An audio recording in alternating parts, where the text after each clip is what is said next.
Je m'appelle Isabelle, je suis la créatrice de la marque Monochromatique qui a été fondée il y a 3 ans. C'est une marque de bijoux en porcelaine et donc je suis à la fois céramiste et bijoutière. Mes bijoux sont souvent qualifiés de ludiques par mes clients. En fait, j'aime beaucoup les formes figuratives mais aussi géométriques qui sont assez évocatrices finalement dans l'esprit de celui ou de celle qui porte le bijou.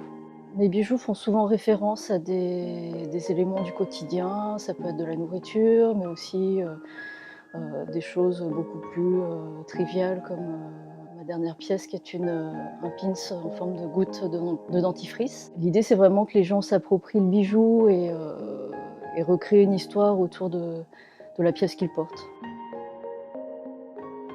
Je travaille uniquement la porcelaine, c'est une terre qui est assez capricieuse mais en même temps qui a beaucoup de qualité. Et je travaille également le métal, le laiton et l'argent. La porcelaine est un matériau particulièrement fin et résistant. Je peux vraiment travailler les détails et c'est la terre la plus précise enfin, de toutes les terres que j'ai pu travailler jusqu'ici. Je réalise mes bijoux de A à Z, c'est-à-dire que je travaille à la fois la céramique et les finitions en métal. Je cuis mes pièces dans mon four et une fois qu'elles sont prêtes, je les monte moi-même à partir d'éléments que j'assemble, que je soude et que je sertis parfois sur les éléments en porcelaine. La porcelaine est à la fois modelée ou coulée. J'utilise 2 méthodes.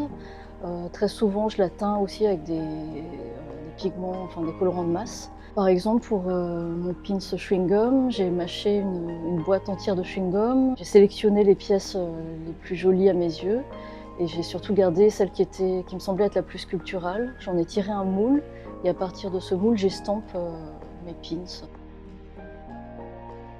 Monochromatique, en fait, c'est un mot qui vient d'une interview de la BBC qui a été réalisée dans les années 60. C'était un documentaire, en fait, autour de la consommation du LSD chez les jeunes. Et on voyait notamment une jeune femme interviewée qui avait pris du LSD et qui disait qu'elle voyait la vie monochromatique, mais qu'en même temps, elle pouvait réaliser énormément de choses.